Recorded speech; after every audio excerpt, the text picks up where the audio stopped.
No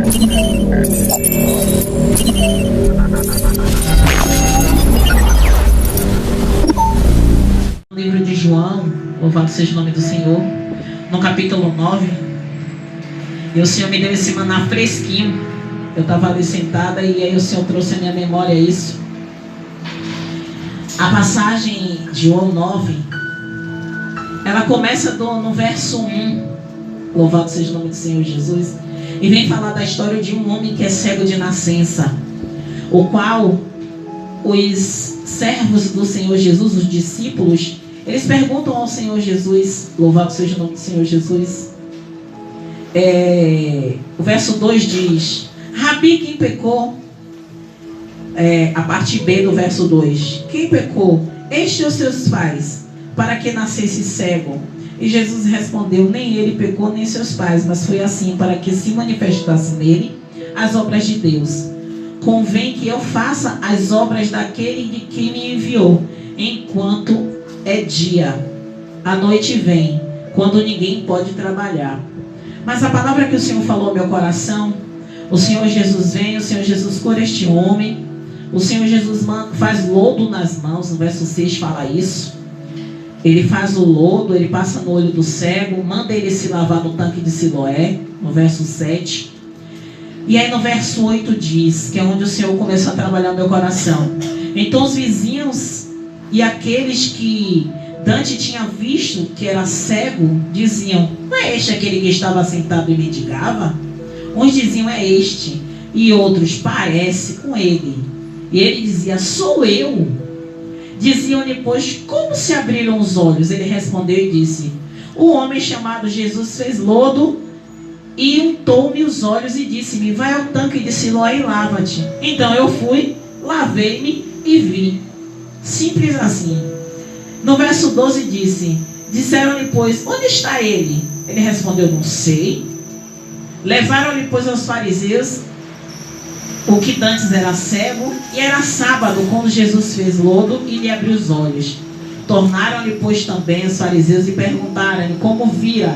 E ele lhe disse: pôs-me lodo sobre os olhos, lavei-me e vejo. Então alguns dos fariseus diziam: esse homem não é de Deus, pois não guarda o sábado. Diziam outros: como pode um homem pecador fazer tais sinais? E havia dissensão entre eles.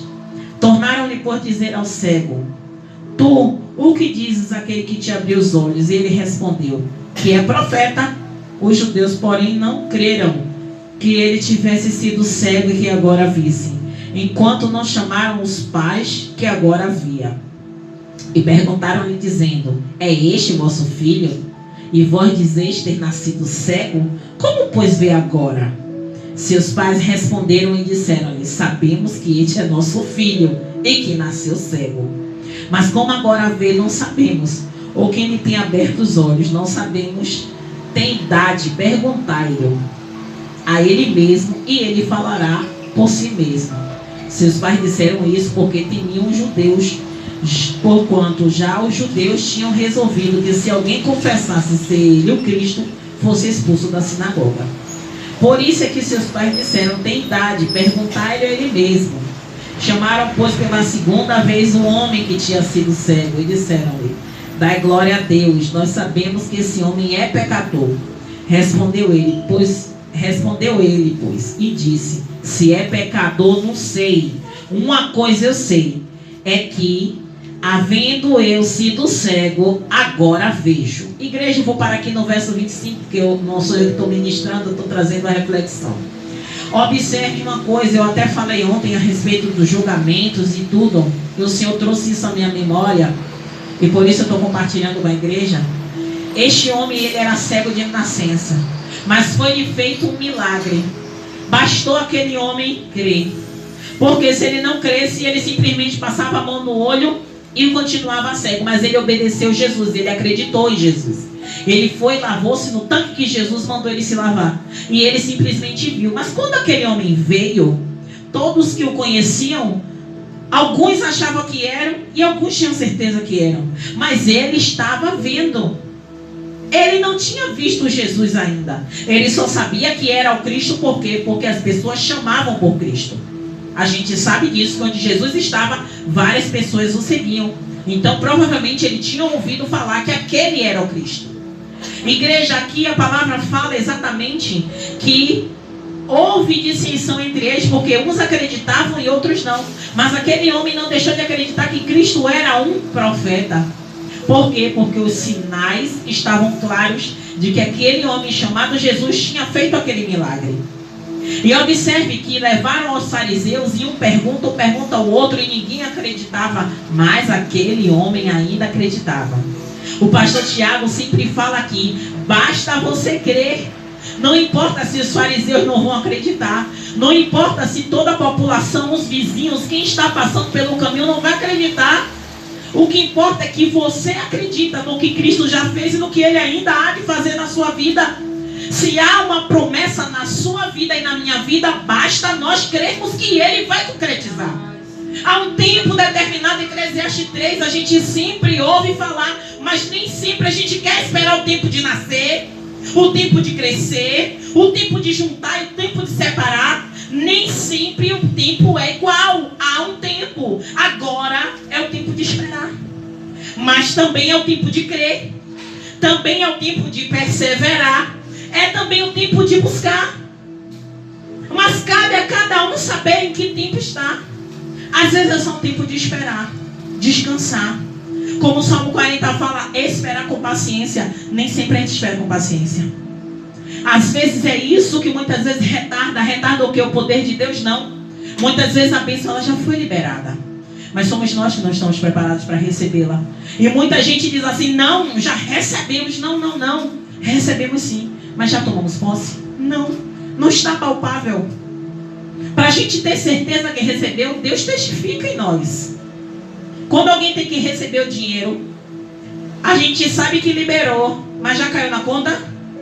É como se você tivesse recebido? Não. Você consegue pagar a conta com o dinheiro que está liberado, mas não caiu na conta?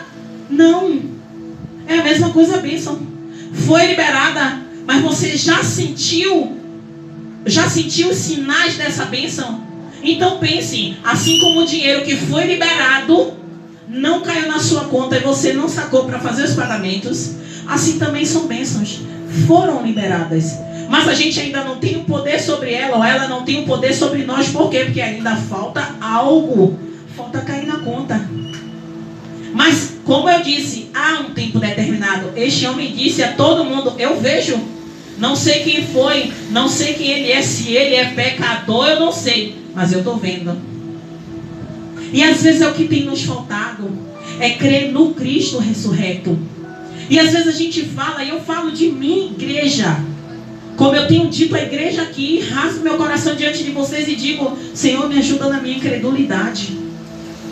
Porque muitas vezes tem me faltado isso, a esperança. Às vezes eu deposito no homem o que eu precisaria depositar mais em Deus. Por quê? Porque quando a gente diz que deposita na mão dele, mas também espera no homem, você não está depositando nele, eu estou falando de mim. Então quando eu entendo que eu preciso depositar nele, aí as coisas mudam. Por quê? Porque não é fácil. Não é fácil. Não é fácil. Não é fácil. Eu sempre peço ao Deus, Deus, que eu fale daquilo que eu vivo, mas que não seja filosofia para que eles sigam, mas que eles sigam a palavra do Senhor. E no verso 12 diz, e disseram-lhe, pois onde está ele? Ele respondeu, não sei. Levaram, e no verso 15 disse, tornaram, pois, os fariseus a perguntar-lhe como vira. Ele disse, pôs-me lodo sobre os olhos e vejo. Então esse homem aqui, ele está dizendo bem claro, gente, não importa em que situação foi, o que é importante é que ele fez o lodo, ele botou no meu olho e eu obedeci ele, agora eu estou vendo. Eu acho que o lodo já foi colocado, só falta agora a gente ir no tanque e lavar para a gente ver. E é no espiritual, porque o que eu estou vendo aqui, Deus está tratando de mim também, sabe? Tem coisas, sabe, irmã Rosa, que o lodo está nos meus olhos e em vez de eu ir lavar, eu estou querendo enxergar. Como é que eu vou enxergar sem lavar? Então eu preciso lavar para eu enxergar, sabe? E pastor, eu nem comentei com o senhor, aproveito e já compartilho com a igreja, depois eu chamo a ministrante da tarde. Hoje, na hora do reforço, enquanto Camila estava aqui, eu recebi uma mensagem no grupo, eu acho que a irmã Kátia também viu no grupo de oração. Quantos anos ele tinha? 15 anos. 15 anos. Aí, de novo, vai entrar de novo, que Breno está desesperado. E aí, ele tem câncer, né? E por virtude do câncer, já foi tirado, acho que um pulmão, não foi?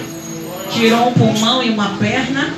E ele estava gritando de dor. A boas novas é que o Senhor entrou em providência. Porque quando ele chegou no hospital, né, os médicos foram logo atendê-lo pelo quadro dele, que ele estava sentindo muita dor, muito enjoo, vomitou, né? Os médicos, quando a pessoa chega vomitando, os médicos pensam logo que é algum problema no coração e vai logo atender. E aí a irmã contou no grupo, né, que Deus ouviu a oração dos justos. Aí eu não vou dizer, foi a oração do pastor, não, todos oraram. E quando todos se comoveram em oração, Deus ouviu, interviu na vida daquele jovem. Fez todos os exames e não deu nada. Deus operou, pastor. Então eu creio que por intermédio da oração dos justos, Deus poupou aquela vida. Ele foi para o hospital e já está em casa. Louvado seja o nome do Senhor Jesus. Então, igreja, como foi um grupo, uma irmã que a gente não conhece, pediu oração. Todos nos mobilizamos para orar, interceder. Alguns o pastor gravou, outros apenas colocou que estavam em oração, intercessão, outros escreveram, mas Deus chegou primeiro. E é isso que a gente tem que fazer, não guardar as nossas dores, os nossos problemas para nós, colocar no grupo, chamar os irmãos mais próximos, chamar alguém, chamar o pastor, falar em particular com ele, ou no zap, ou conversar, olha, estou passando por isso, olha, me ajude em oração, me ajude em oração. Porque a palavra do Senhor fala que a oração de um justo, ela pode muito seus efeitos. Eu sempre vou falar, quando Pedro estava preso, a igreja orava. Quando Pedro estava dormindo no cárcere, a igreja orava. E o anjo foi lá e soltou Pedro. E quando Pedro bateu na porta, a menina se assustou. E o povo não acreditou que era Pedro, mas era Pedro. Por quê? Porque a oração foi ouvida pelo Senhor. Então, igreja, que a gente não cesse de orar pelas nossas crianças. Desde o começo da semana, Deus tem me incomodado orar pelas crianças. Nós oramos ontem, vamos orar hoje pelas crianças do ministério e também as crianças que estão à mercê desse inimigo. Então, vamos orar amanhã também pelas crianças, porque o mês de setembro é um mês em que é investido muito pesado para as crianças se contaminarem com doces, com balas, com comida, com todas essas coisas consagradas a demônios. E às vezes a gente não percebe, a gente não sabe, e a gente vai num comércio comprar. E esses comércios também são consagrados. Então tudo que está no comércio está consagrado. Então por isso a gente precisa blindar as nossas crianças. Amém, igreja? Louvado seja o nome do Senhor. Pastor, depois eu canto um louvor. Não vou cantar agora não. Viu?